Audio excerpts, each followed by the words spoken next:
Yes, sir. Yes, sir.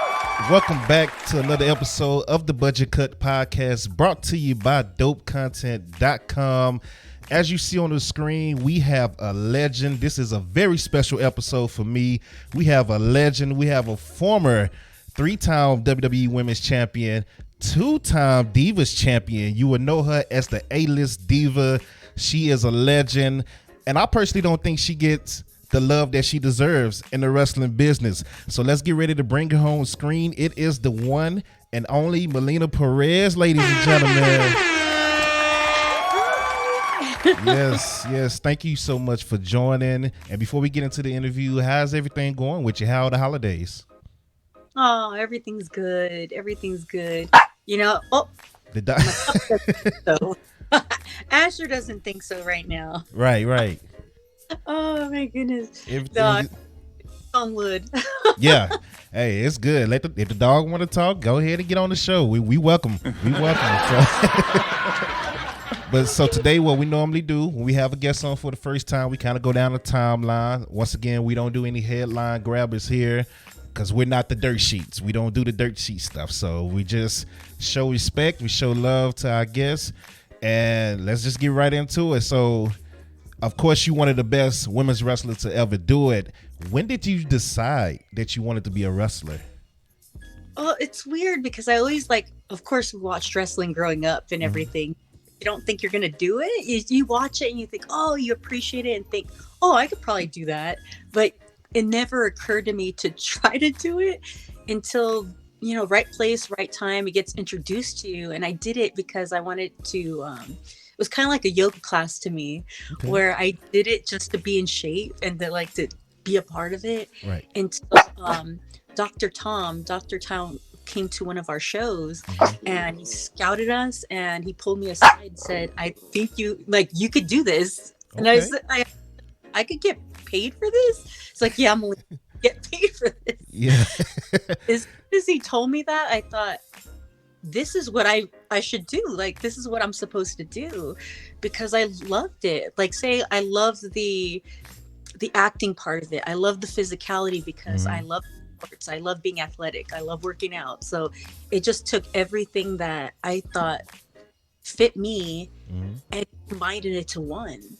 It's just all the stuff that was going to happen in the future of the politics and the lifestyle and all this stuff I wasn't prepared for. But regardless of all of it, it helped me learn about myself. It helped me become a stronger individual. I was super shy, very quiet. I was a person who spoke. Really? Yeah, I'd hang out with people who would speak because they kind of would speak for me. It's so interesting. I really wasn't able to socialize on my own, but wrestling taught me that, or all of you guys taught me that. Interacting with everybody, all of you guys made me feel so comfortable that I started learning how to talk to people. And it was hard for me in wrestling because it's very strong personality type, strong egos. Right. So I'm into my shell. It made me more quiet because, that's not me. I'm not a big personality. Yeah, on screen, because that's different. That's acting. I'm playing. But in real life, I never was like that. So you guys brought me out of my shell and taught me so much. Wrestling taught me so much. You guys taught me so much. This whole experience was incredible. Wow. The hate is amazing. But, what doesn't kill you makes you stronger. And it all comes from not understanding. So all the misconceptions, all the rumors and the stories, all the stuff, it's all because either I didn't show people who I was. Right. People are trying to get to know you and understand you. Me being quiet didn't help. Right. I get it. And then the characters, it's this amazing thing where, everybody wants to be loved, but it's okay that I wasn't from the beginning. It's an interesting thing about learning about life and going through life. So wrestling was incredible. It's a journey that I didn't think I was ever going to take. I was supposed to be, I wanted to be a doctor. So I was a medical assistant. I wanted to go into nursing, and then from nursing to become a doctor in whatever I felt were comfortable in, because I didn't know what I wanted to be, what kind of doctor. And it kind of took me down a different path. I stumbled into wrestling, and it's a different, I went on a different journey that wasn't the plan.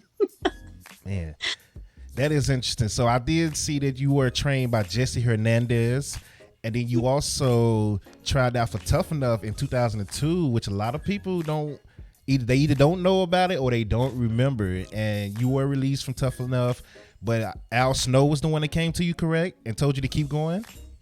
Yes. Oh my goodness. At that point in time, I thought this is not for me, because we always, like, my friends and I, we joke about this, but I got cut from Tough Enough because they told me I wasn't dramatic enough. Like, I got along with everybody. I was too nice, that I wouldn't be a story on reality, on a reality show. Gotcha. And it's so, as now it's like, oh, I'm supposedly problematic and all this stuff. So it's funny. Maybe I should have the show. I don't know. Right. But it's for a reason. And honestly, I got into Tough Enough because I thought it's all about the hard work, and I knew I could do it. I love running. I was like lapping guys and all this stuff. Like, I loved working out, and I loved wrestling. And when they cut me, I realized it's not about the work. It isn't for me. And when Al Snow told me that, no, keep going, that, all that tears that I was trying to hold back, it just started coming out. And I thought it was a sign for me to give up. But when he spoke to me, I realized if he told me to keep going, I got to keep going. That's a sign. That's a for sure sign. And I'm glad I didn't, give up. Yes. Shout out to Al Snow. Much respect and love to Al Snow. One of the greatest to do it in wrestling, period. Not just ECW, WWE, just in wrestling in general. Al Snow is one of the greatest to do it. So moving on, you come in, I believe, 2004 with Eminem, the tag team Eminem, and you guys just set the world on fire. Everything about you guys just lit up on the screen. Who idea was Eminem? In a way, it was all three of us putting all our ideas together, but the little spark that started it, that like put us together. So it's not like it didn't create the image of Eminem and what Eminem was, but Jim Cornette was the one who said, okay, it was me and John at first. We did this thing in OVW where I screwed over Matt Capitelli. They were a tag team. They were the Tough Enough Champions tag team. I broke them up by I'm an ex-girlfriend who was disgruntled or whatever. I hated John supposedly. So Matt brought me in to like help him. But then I ended up screwing over Matt Capitelli and getting back with John. So that was and the way Cornette figured is that it would help all of us because we're helping each other when it comes to character building, when it comes to psychology, when it comes to in-ring work and everything. We were all helping and learning from each other as well as progressing. And so he put in Joey. And Joey is a very strong wrestling personality, and he's so knowledgeable. He's a genius. Even when he was young, oh my goodness, he has a wealth of knowledge. So the knowledge that he has now just is incredible. But so sorry. Oh, no, you're good. You're good. It's my little old man dog. He said he just wanted to be on the screen. Shout out to the dog, getting him on the screen. That's how we do it. We show everybody love here. Now all the other ones want to come over here. Uh-oh. So I know they're there. Look, they love these ones. Yeah, but that's a pretty dog too. I like that one. Thank you. Hey, everybody is welcome here on the Budget Cut Podcast. We don't discriminate at all. But Eminem was a great, it was a great idea too, because we took from he goes for the mouth this one. But Eminem was great because we took the perception is reality, and everyone kept saying I was like this Hollywood girl from LA, and I was like, I'm a model. I'm like so short. I am so short. There's model. I'm not skinny enough to be a model. But everyone kept saying that. So it's like, okay, what we learned is take perception. Perception is reality, and you have to work with that. And it's like, Right. okay, well, I'm gonna work with this. And then John's from LA too, so we took that whole Hollywood gimmick and turned it into something. It's like, okay, if this is the way you see us, then we're gonna be it. And we made it we took it to the extreme. And then Joey's like, yeah, red carpet, this and that. And all of us together, oh, we just like made it. We made it Eminem. Yeah. And like they try to replace Joey with somebody else. I think they try to take me out to just have this. They try to switch us all up, and it would never work. It only works with the three of us. Right. And that was a beautiful thing to see, where they try to tear us apart, but we only worked when we were together. And it's a shame because there was so much life. There was so much more Eminem could have given as a group. And everything happens for a reason, but at the same time, I wish we could have seen it all the way through, because Eminem so much more. Like the story, everything could have been so much more. Yeah.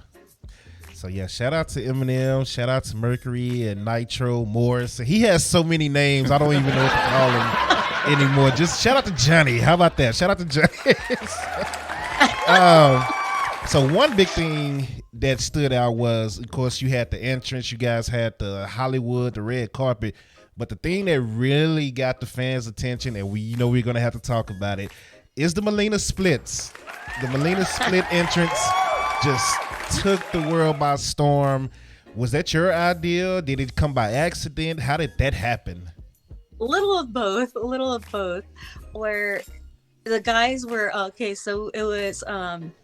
we were all in there together. We're trying to think, okay, you got to have an entrance, Melina. They were showing me like Jackie Gaeta's entrance, and they were showing me Keebler's. They're like, you got to do this thing that's unique to you. It's got to be sexy. And they were doing all these things. These guys showing me how to like be sexy. Right. And the only thing was, I knew I could do the splits, and I didn't want to do it as a move. Like at that time, I wasn't doing it as a move because I guess, like my dad being a boxer, that it had, like, to me, a move has to be a move, something believable, and the splits isn't me.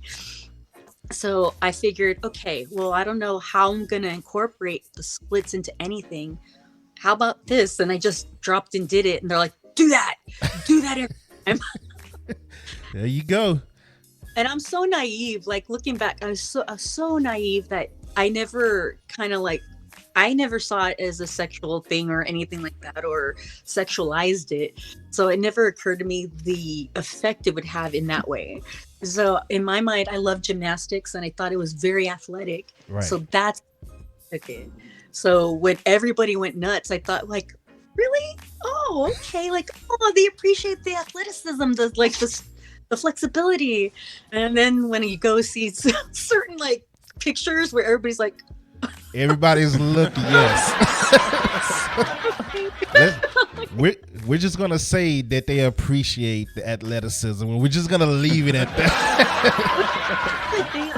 I like people trying to do it. Like, it's not that everybody does that. Right. People try to do it themselves. A lot of people really do give me credit for being able to do that, because they're like, how is it that you never did dance, you never did gymnastics? I don't know. It's just something that was different. And I don't know. I think sometimes fate does happen. Like, it is an effect where, how is it that I was able to do this? And introducing this started bringing in different kinds of moves, different kinds of entrances. It inspired a lot. Just one little thing can have such an effect. Yeah. And I do, when it comes to that, because I never saw myself being a wrestler, but it's interesting. I don't mind that people don't acknowledge anything that I did. I'm cool with that. Like, everybody has their part in history, but I am thankful that I came into this, world to be able to show a different style, a different character, a different look, like especially ethnicities, like different ethnicities. We needed that. We needed representation, and I needed it because I didn't see myself on screen. So to be able to see cultures in there that weren't stereotypes made me happy. It's like it my little part in it did change history a lot. It did. It really did. And another thing that came with the whole Melina character was the fashion, the in-ring gear, the entrance gear. All of it was just absolute fire. Were these designs inspired by you? Did somebody come up to you with the idea of certain designs, like the SummerSlam one that you had? That was just crazy. That entrance and all that was just crazy. Who came up with the designs? Was that the feather one? Yes. Well, the Aztec one it's kind of this thing where I was put in a position where Ray thought I was kind of copying him, and I said no. Well, it's a little bit, where it's you introduced that to the world, where we were able to do that. But I grew up with my father having Aztec calendars and Aztec figurines and everything all over our Latin music store.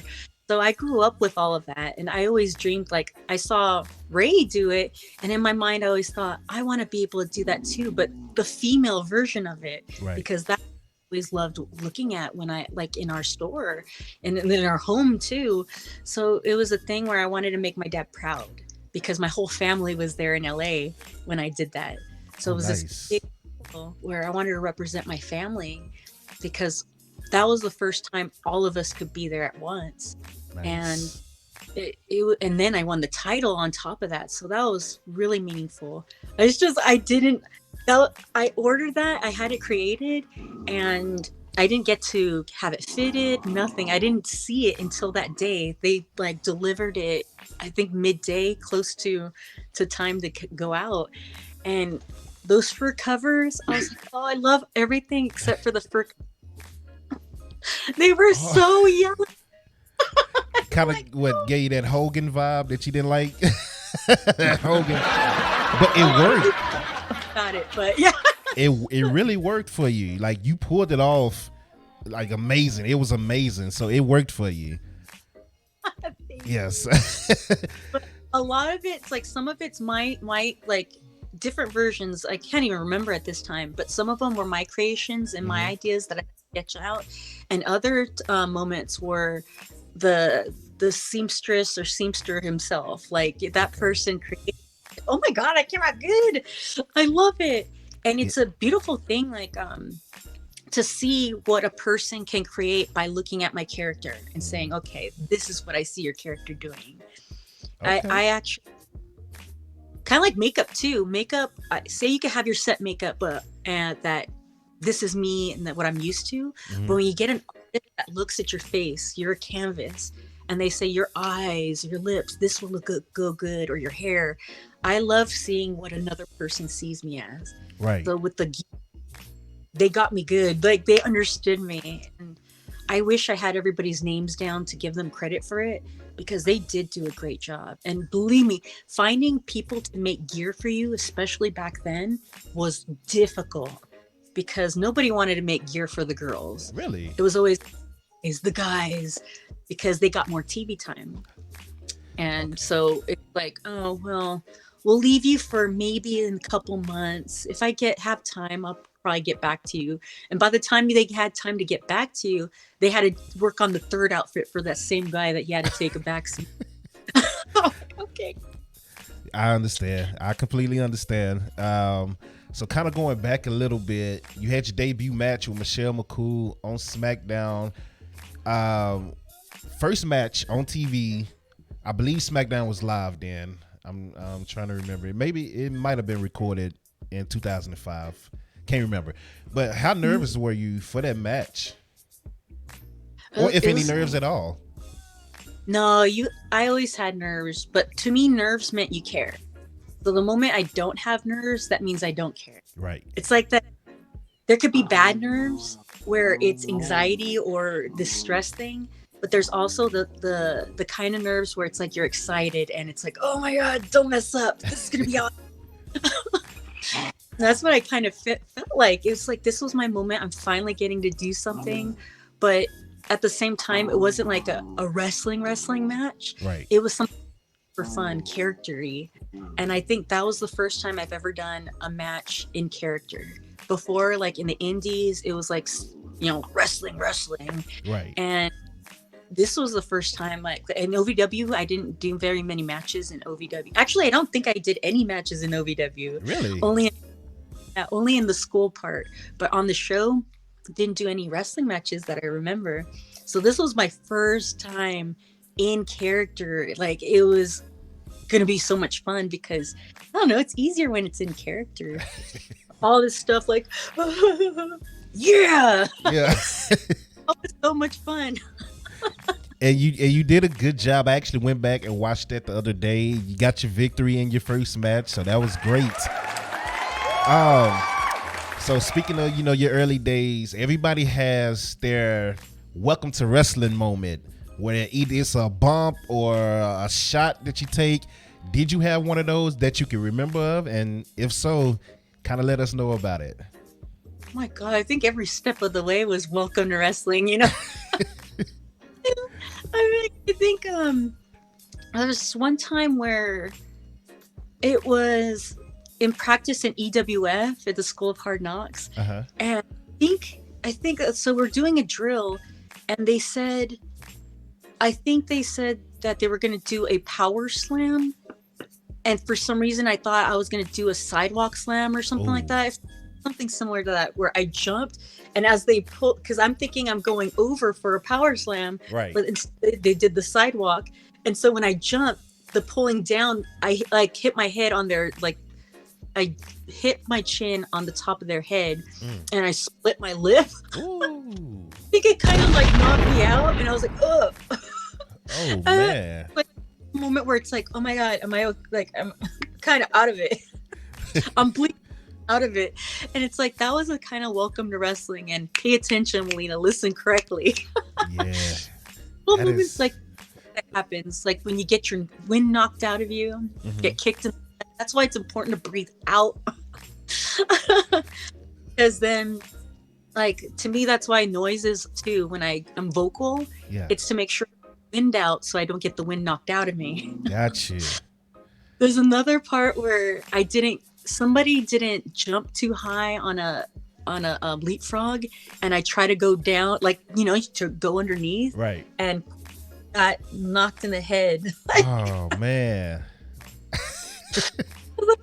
Let's see, there's always little moments, and it's always the little things. I guess it's not necessarily like, hey, welcome to wrestling, like, say a spot gets messed up or whatever. I remember breaking my hand on a drop down, which I've done thousands of times. Really? It's not welcome to wrestling. It's like, this is wrestling. This is wrestling. Understood. So you talked about making the noise. Where did the scream come from that just took over as well? This right here, right now. Oh, Melina! Melina's scream. Where did that come from? My mom. It's so funny because I know people have said throughout the years. I know people mentioned Daphne, and they said, like, oh, did you get it from Daphne? I was like, no, hers is a band, like more of a banshee. It's a different scream. Mine, I guess, evolved, but mine was more what my mom would do, what we would all do when we go visit. Like, my dad used to do, he also did baseball, so we'd go, he was a part of team, so we'd go and root for him at his baseball games, and then my brother at his baseball games, and my mom was the loudest person in the park.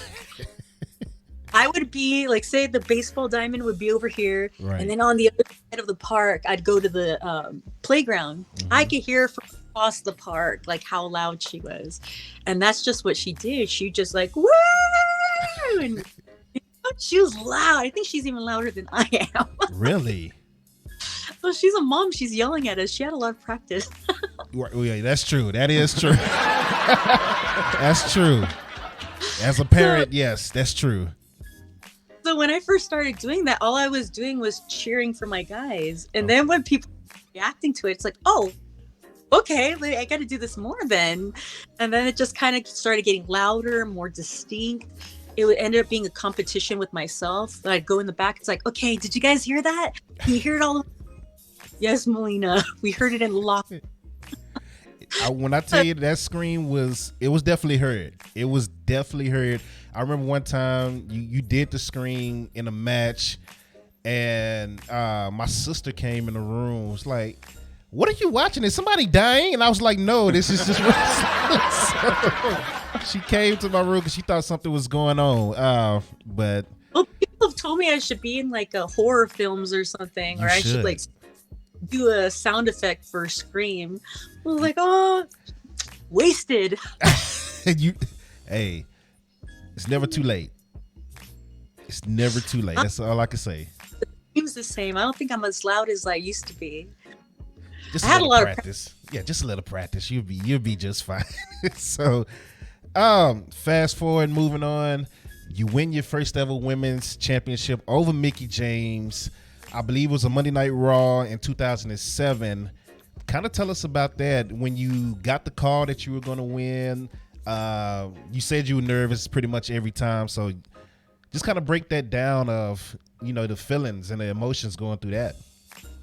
At this point in time, I told everybody, I said, are you sure? Because I didn't believe I was ready yet. Like, I guess in my mind, the way I was trained, and this was like in fitness competitions, the coach that I had, and he was great. And he's the reason why I got into wrestling, because I couldn't pay for those classes. Right. But originally I wanted to be in fitness competitions.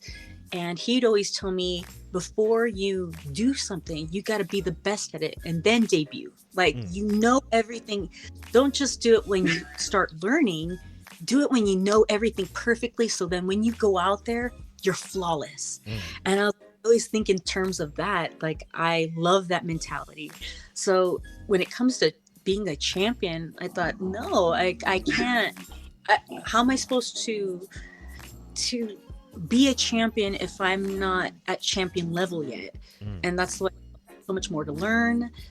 I need to be better. Like, I'm not ready. It's not time. But they're like, when it comes to corporate side and storytelling side, psychology and everything, it's a story. This isn't like, this is your character. Right. And then hearing that, it's like, okay, so we need, I was the biggest heel, and we need the heel to do their job in creating this storyline and creating the drama. It was like, okay. And in my mind, I didn't even have a finisher yet. So it's just like, don't worry, just cheat. Okay. All right. Hey, that's what you do as a heel. You cheat. And look, you became one of the best heels in WWE, like one of the best women's heels in history. And I saw another interview that you did where you said you really wasn't like the heelish type, that Jacqueline and Jazz, right, came to you and told you to, bring it out, right? Is that true? No, everybody else didn't believe. They're like, you're too nice, Melina. Like, you're too cutesy. Like, you can't be a heel. There's no way you could be a heel. You're too sweet. You're too cutesy. And it's like, no, I can be. And Jacqueline and Jazz saw me practice. They're like, did you see her facial reaction? That she makes when she's hitting somebody? That's a heel right there. And I was like, thank you. Thank you for saying that. Right. I mean, people, I can do this, and nobody believes me. Man. Listen, shout out to Jackie and Jazz. I did an interview with upcoming wrestler Maya World, one of the fastest rising independent wrestlers on the women's scene, and we talked about Jacqueline and Jazz and how they really didn't get the love that they deserved as well. So shout out to those two. Those are two of my favorite all time as well. Now, you went on to win the women's championship 2 more times. You won a Divas championship as well. Is there a difference in being a women's champ and a Divas champ? Because the Divas champ, or the Divas division, let me say that, kind of had a misconception about them, which we're going to get into. But huge misconception. Yes. But this is interesting about the world, is that so if we look back in history, and it's not necessarily wrestling, it's about fashion, trends, politics, religion, the way of living, Right. the invention, like anything.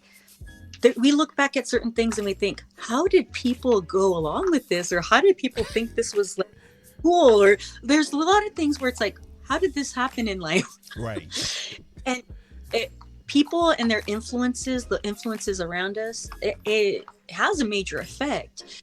So when it came to that era of like bathroom breaks, we were different than we had.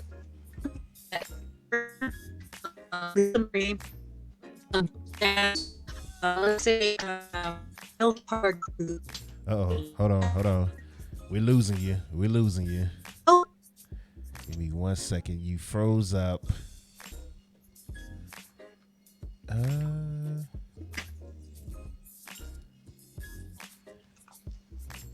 think you're back now. Okay. Uh-oh. No, she disappeared. This right here, right now. Oh, Melina! That should do it! We were just talking about the misconception of the Divas division and the difference between being a Divas champion and a women's champion, if there was a difference, between the two. I feel like there wasn't a difference between the two. I mean, like when it comes to the way the fans viewed it, yes. Uh-huh. But the reality of it didn't change the wrestling. The wrestling was just the same. I feel like it's weird. Say I was more character wrestling in SmackDown. Right. Yet everybody loves all the character stuff. They love SmackDown stuff. They love my character then and my work then. A lot of people always. So it's interesting what their favorites storylines were, as opposed to diva stuff, non-diva stuff. Because how is it that you didn't consider that non-diva, like they didn't consider that diva stuff? Right. But it's the same thing. I actually wrestled more when I went into Raw. Yet that's the diva era. It's like, yes, I wrestled with Maria Kanellis, Christy, like who you consider the Diva Search girls, but they were great characters who told a great story. We told a great story that fulfilled its purpose, and then we moved on to Mickie James or Beth Phoenix or something like that. It always went into a different thing. It kind of like, me, the way I see it is like a song. It can't be all hook. You gotta, so it's like you gotta have like the melody. You have to go into like the what is the non-hook part? Everyone's the gonna hate me for bridge and the verse. Yeah, you have to have all of that. Like it's a roller coaster. It's just, it can't be all free fall. Right. Break it up, so then whenever you go to a pay-per-view, then that's when that big moment happens. So I loved all of that. I loved it all. That's the way, like watching a movie, watching TV shows, where you watch the whole TV show, then it leaves you off on a cliffhanger. Right. That's the way poster works in storytelling. So I didn't feel like there's any difference other than the name of it. I didn't care what the name of it was. You could call me a wrestler, you could call me diva. A title's a title, and the wrestling's still the same. Just a different name. But it changes. It's weird how a single name can have such a huge effect. So it's interesting. It's amazing because, again, anytime somebody say divas, these are just models. They can't wrestle. They can't do this. It was bad. When the problem was, really, y'all just didn't get enough TV time. Because if you look at the names, the Melinas, the Gail Kims, the Victorias, the Trish. Well, Trish was kind of up in, I think she was in the Divas area. But yeah, so the Trish, the Mickie James, Beth Phoenix just showed when she came back and fought Rhea Ripley that she can still go with the best of the women today. And then you have yourself taking on Deonna Purrazzo and NWA showing that you can still go with the ladies today, some of the best today. Mickie James has still been doing it nonstop. Trish came back and did her thing with Becky Lynch and Charlotte Flair, showing that the Divas division was really legit. They just really didn't get enough time. And of course you had your, certain champions who probably shouldn't have been champions, but they were loved and they were overed. They were over. So you can't really hate on them. for being loved. They did their job. So, and It's one this thing y'all did a lot of backstage brawls that we don't see now. Like you had a brawl with Beth Phoenix that is legendary. So kind of talk to us about, the backstage stuff and things like that with the Divas division. Oh, those are good parts too. I have, other than like the pudding match, I mean, complaints over all of it, because it was really, great storylines. They had us do all these things. I loved all the backstage stuff. Right. I mean, I was very lucky to have multiple backstage segments, especially the brawls. I was lucky enough. I'm like always in somebody's face getting into something. Right. But it's so much fun. The only thing is I always wish that our storylines could be lengthened. Like, say my matches or my storylines with Mickie James. It really didn't last longer than like one pay-per-view, and then nothing. Like, really. And that's interesting, because I thought, okay, we should have had months leading up to this to a pay-per-view. Right. I mean, it's like 1 month at most. I mean, if we're lucky, 1 month, and then pay-per-view done, and then on to the next story. But I can't complain, because I worked with every single girl. I had the honor of, working in different ways with different personality types and different athletic the athletic abilities. Like, say, different wrestlers have different ways of, some are super athletic, like high flyers, some are powerhouses, some aren't, which is like great, because then it gets into more character and how they react and being able to tell that kind of story. I loved working with different people for the fact that it was a different way of seeing the world, and it's like, okay, let's figure out something. This is something totally new. Right. That I love the creating aspect of it. So I was really lucky. But I think that's something that I hope people still have now, is that the storylines continue and being able to create like that. I just wish we had that. I wish we had, of course, more time, right, but more trust to be able to do something. But the world wasn't ready to see that. We could blame WWE, we could blame wrestling, but the reality is the crowd was already shouting, bathroom breaks, like pee breaks, or what was it they were saying? They were saying that, I don't know, I forget what they were chanting. But it's like, you want to support women's wrestling at that time, but you were against it. So WWE or the wrestling was only doing what they thought the fans wanted at that time. They weren't ready, and it's okay. Everything happens for a reason, so that people can be ready for the future. And now we have little girls looking up to these extraordinary women saying, I can do that. Right. And now they showcase more than what we see today. It's going to be a beautiful transition throughout the years in the next couple of decades. Let me tell you from experience, I go to a lot of wrestling events, WrestleManias, pay-per-views, etc. To this day, I just went to AEW 2 weeks ago. To this day, when the women come out, they get online. Men get online and say, oh, they don't show the women in AEW. They don't do this in AEW. Women don't get enough time. But as soon as the women come out, they go to the bathroom. That's when they leave. Bruh. So I'm like, well, it's your fault, because if Tony Khan sees you going to the restroom, he's not going to put them on TV like that. And so it's still a thing. That is still a thing. But the difference is now we have the Twitter where everybody just fake mad about something, and they're just all complaining about something just to complain. But when you actually go to the show, you see the complete opposite. So yeah. it's ridiculous. That's why I don't pay attention to the internet. I don't do the IWC back and forth no more. I learned my lesson, because I'm like, it's a different crowd that's here versus the actual, internet and all that. So just true. Yeah. That is so. Block all that noise out. But I beautiful thing that, like, say people could watch whatever I've done now as if it's happening now, and then appreciate it. There are people who I'm like, wait, you're a fan of mine, like you weren't even born when I was around. And they're like, no, I watched, like, their family watched it or their friend introduced it to them, and I was like, thank you. And in their minds, the way they see it, is just as good as if it was today. And I'm grateful for that, because back then it was treated, or I got treated, as if I wasn't able to wrestle.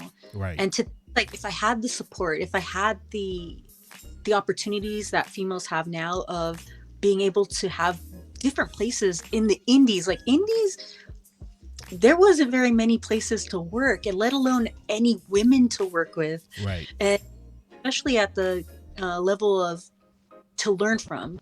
Like the first person that I was able, that was my veteran, a female veteran, was Lexi Fife. And the difference between the matches I would have with a greener person than me, or as green as me, night and day. When you work with a veteran, they bring out something out of you, and you learn so much more in ring. So if I were to have those opportunities the way women have now, oh my goodness, what I could like become.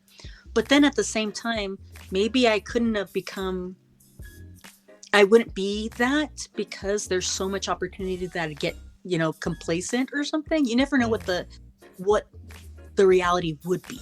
Yeah. So I can't say, what if? No, I'm grateful for what I have, but I hope that all the ladies now see what they have in front of them.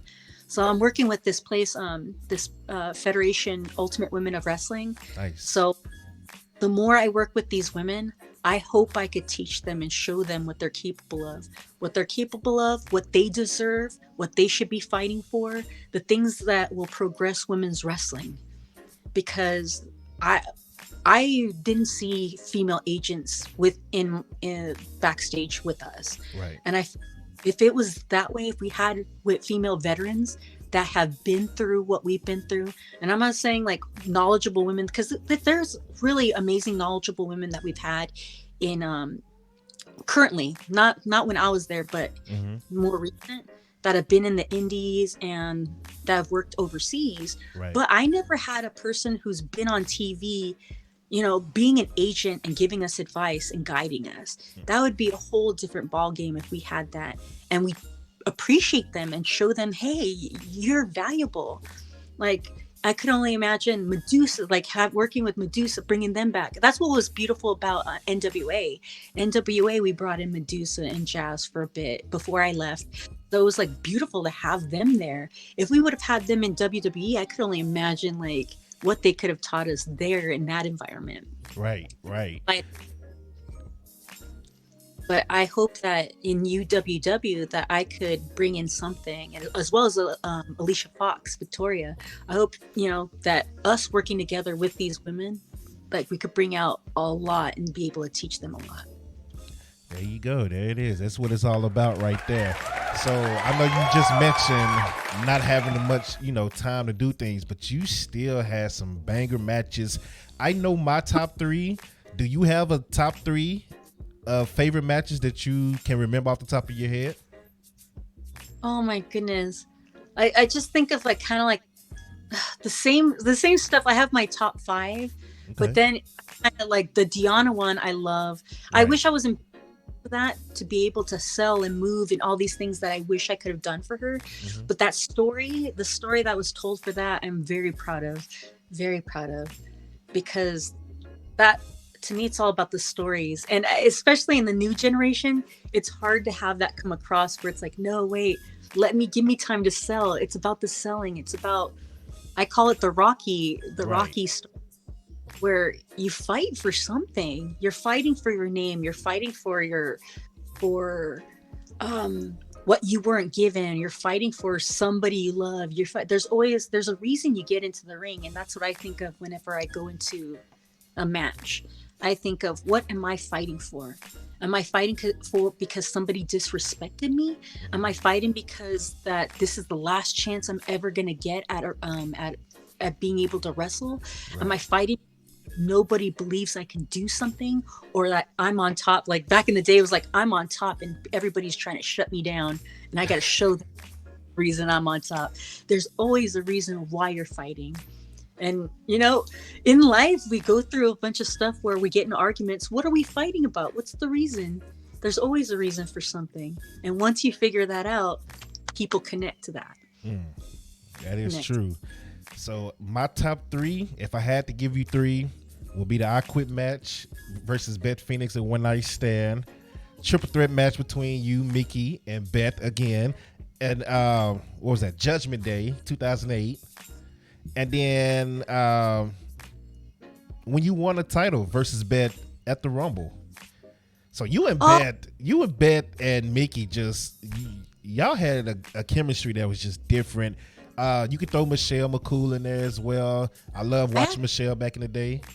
I like the Michelle one where because I look back at it and I was like, oh my goodness, we had a great, like the moves were great, the back and taking it outside, which women didn't do at that time, right? For a long time. So it's like that was something I think the last time anybody like females did that was Trish. So we were not allowed to do that, nor did we get the permission to do that.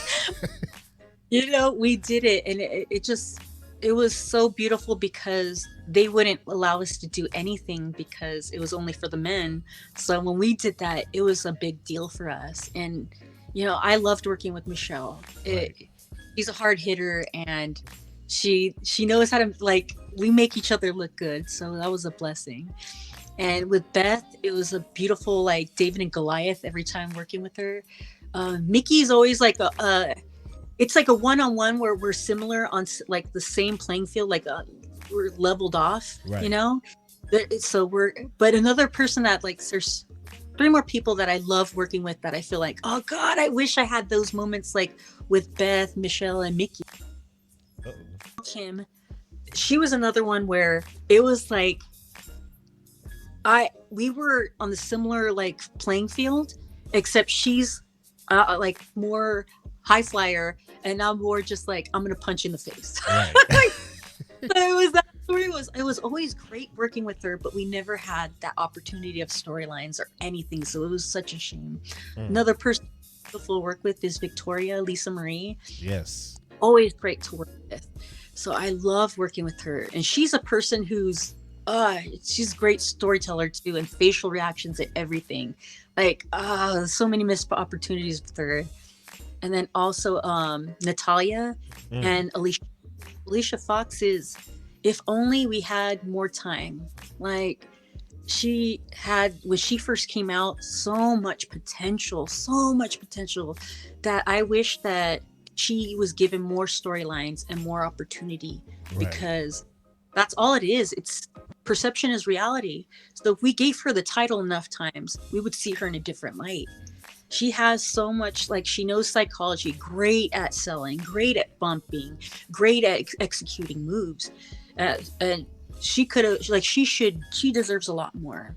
Yes. So, I definitely agree with that. So just to kind of save on time, you did get released out of nowhere. I know a lot of fans wasn't happy about it, myself included. Was that one of those things where they just said, we don't have nothing for you creatively? Is that one of those type things right there? I nailed it right on the head. There we go. I was like, Johnny, how can creative not have anything for Melina? And he's like, I know. Yeah. Like, so I wasn't mad about it. I was like, it's okay. I understand. I really thought it was like in a way, it was heartbreaking because what I could do, like, there's so much more for the character to do. Right. But then at the same time, I thought as a like sign from above that I was, it wasn't the same. I didn't have the same love because wrestling was changing. The storylines weren't the same. It was just kind of like it just felt stagnant for me, so there wasn't that love for me. And plus, I wasn't feeling like I wasn't going to the gym the way I needed to go. Like, I go for hours. I go to the gym for hours. I wasn't the same me, and I needed the universe to intervene so that I could find me again and what I loved. This whole entire life after wrestling, after being let go, going to the indies, meeting friends, experiencing different things like around the world. Now coming back to UWW, the Royal Rumble, everything happens for a reason. now I have a different way of seeing wrestling, different love for it, and a different way of giving back. Like, I don't know, everything happens for a reason, and I don't need to be in the ring to love it and be a part of it. So now it's kind of like I have a different love for it, and I can't wait to give back to this era of my version of how I give back to wrestling. Nice. So you mentioned the Royal Rumble, and I was good. I'm glad you did that, because that was next. You come back, everybody is excited. We're actually doing a watch along on Twitch when you came back, and we heard your music, got excited. You match up with Sasha Banks, which is that's really a dream matchup for a lot of us. And she immediately eliminates you.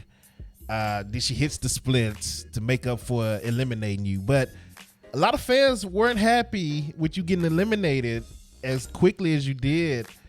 Kind of talk us through that. Like, how was it getting that call? How was it finding out that you was going to be eliminated immediately? How did that all work out for you?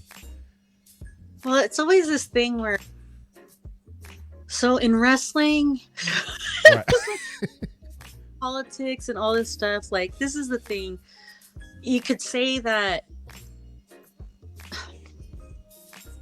So the politics involved is they could basically kind of like make your career, end your career, do this thing where they could shape your reputation and who you are. So it's this interesting lesson that I felt like I learned through watching, and I really feel like I've been really, blessed. I first got my way through all this stuff where maybe somebody out there is watching over me, but I learned a lot through all of this. And the way people, I don't know, my life in wrestling is everybody knew of my name and my character, but nobody knew who I was and the person that I am. So it's like I could be the person in the world, but no one will want to see that because they think I'm this bitch who's problematic and whole locker room and all this stuff. Like, it's a very hard thing to like live life where people don't know who you are and who you really, like, what you really did, what the reality is. Everything's like fake and fabricated, and it's like, what? And like my mom and dad, and I'm like, why are they saying this? I'm like, because people are crazy, Mom. What's going on? But it's this weird thing. I mean, it's funny, but at the same time, it's like, God, like, I can't. It's hard to date when when all this crazy is happening. It made life tough, but it did make me stronger, and it made me more understanding of people and all this stuff. So when it came to all of this, like, well, the way wrestling can be to me, so the whole point of bringing all this up is that when I went back, it could have been a redemption, and I saw it as, okay, Melina, you only have control of, the outfit, and your work, and how you handle yourself. That's all I could do. Everything else is out of your control. So when it came back, it was like a dream come true. They let me know in advance, like, they were so nice, and everything was just amazing. It felt like, wow, through all the hardships and all this like crazy that I went through, this is the cherry on top. Like, it all comes down to this, and the universe rewards you for going through so much hardship. Right. and then, like, after going through all this stuff and putting it all together with Sasha, which we had some great stuff. Like, oh my God, I love her. Like, I want to work with her because her energy matches my energy. Her creativity matches. It would be great. It's so great. But then right before we go out there, about an hour before or something like that, we had a meeting, and the first thing they do is say, Melina, you get thrown out straight away. I'm like, there we go. Like, thank you. Wrestling hasn't changed. You guys haven't changed at all. It's the same. You are the same. Yeah, I understand. So in my mind, I was like, just roll with it. This was like, they'd like to see how you react. They like to, like, and it's cool. Like, in my mind, it's like, this is life. Right. Yeah, you gotta roll with the punches and make the best of everything. And granted, like, what can you do with that? I'm lucky she gave me a boot. Like what they wanted was we face off and then she grabs me and throws me out. That's what they wanted. I was That's like, it? can I at least give a boot? Thank you. Jeez. Yeah. We as fans on the outside looking in, we did not appreciate you getting eliminated. And we're all Sasha fans, so we didn't have any problem with Sasha, but it's just like, come on, man. We finally get her back in the ring and at least let her, give her 10 to 15 minutes at least in the ring to show that she can still go. But, I mean. Yeah, of course. And this is the funny thing, the way they described it. They said that it'll make her look stronger if she just grabs you and throws you out. And I said, no, it makes like her look stronger to be able to take this, person who's a veteran or who icon in her day and actually match her toe to toe and then outsmart her or outpower her and throw her out. That will make her look stronger. But it's not my call. It's a storyline, so you got to go with what the boss wants. Yeah. Well, it's a good thing that we at least got to see you in the Royal Rumble. Hopefully they bring you back for some more.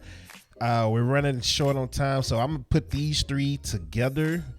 These are fan questions. 1, what do we have to do to get you in WWE 2K? 2, what's taking so long to get you in the Hall of Fame? 3, is there any current wrestler that you would come back for as far as a storyline? Do you have a top 3 of current wrestlers that you would come back for? Oh, actually, no, I don't know. Because I think of, the usual, Bianca, Asuka, of course, Sasha. Yeah. And then I also think, definitely Naomi. Yes. That's a winner right there. I love her so much. And definitely I would for any of my UWW girls, for any one of my girls in Ultimate Women of Wrestling, I definitely would, because I see their potential. I'm working with them. I'm writing for them. I interview. It's the creation of seeing their moves and everything, and then all the creativity. Like, it would be amazing. Like, it would be so natural to work with one of them. But at the same time, it's something I need to get in shape for.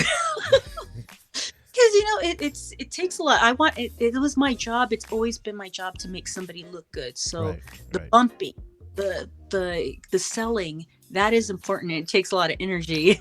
Right. Maybe, but so it's still hope. Maybe. Okay, we'll take it. We'll take the maybes. We'll gladly take it. So y'all heard it here. It's still a maybe. It's not an absolute no. It's a maybe with Melina, right? Thank you so much for joining. I had so much more I wanted to get into, but we'll save it for next time. Because we will do it next time. Hopefully you enjoyed yourself as much as I enjoyed myself having you on the show. I know we had technical difficulties, but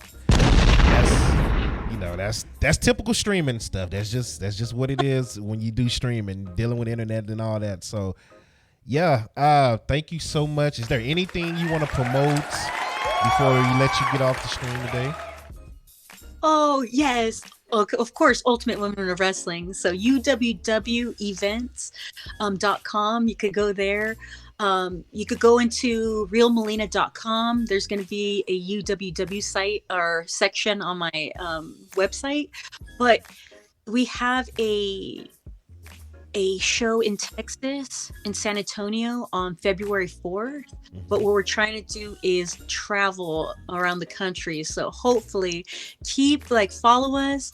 Hopefully we'll get to your city or start streaming and all of this stuff. Support these women because we really believe in them, and we believe in having a show for them that respects them and is by them, actually, when it comes to myself and Victoria, aka Alicia Fox. So we're hoping to be able to give back in that way. Well, so I'm very proud. There it is. Once again, thank you so much to the legend, one of the best to ever do it in the game. She don't get her flowers enough. So what I want to do here, and stuff like that. There's so many women who are extraordinary. Victoria, Jazz, Jacqueline. I'm saying her name wrong. Jacqueline. Oh my god! I always wanted to do that leg sweep the way she did it. She came out in the ads. Oh my god, I loved it so much. Yes, Alicia Fox, who you mentioned earlier. Yes, it's so many of the women, but we're definitely gonna do this again. Once again, I hope you enjoyed yourself as well as much as I enjoyed myself here, even dealing with the sinus infection. You know. Hey, you look great and sound great. I didn't even. Thank you. I just hope it's better. Oh yeah, I'm about to go drug up on medicine and I'll be good. So, it was something else. It was something else I wanted to. I can't even think of it now. It was something else I wanted to say. Oh, if you're looking for anybody that that helps out with like overlays or streaming or anything like that, call me. I'll do it. I got you. Oh, you're so sweet. I'll send you some stuff so you can check it out. But of course, I'm gonna send you this as well. So. Oh, yes, please. I got you. And I'm gonna do editing and everything. So if you want to see anything, whatever you need to see from me, I'll send it to you. Oh, thank you. Yes. So thank you so much again, and I hope you have a great day. You too. Happy New Year. Happy New Year. Yes. Happy New Year to everybody that's watching. And 2024, make it your best year. Put your head down. Go for it. If somebody tell you no, that's all they can tell you. Don't let it stop you. Keep going. Just keep going. That's all I got to say to all the followers. 2024, put your head down. Keep going. And keep growing. So. Yes. The only person who could stop you is you. So There be you go. happy. There you go. You heard it from the legend herself. Thank you so much, Melina. Thank you so much. Thank you.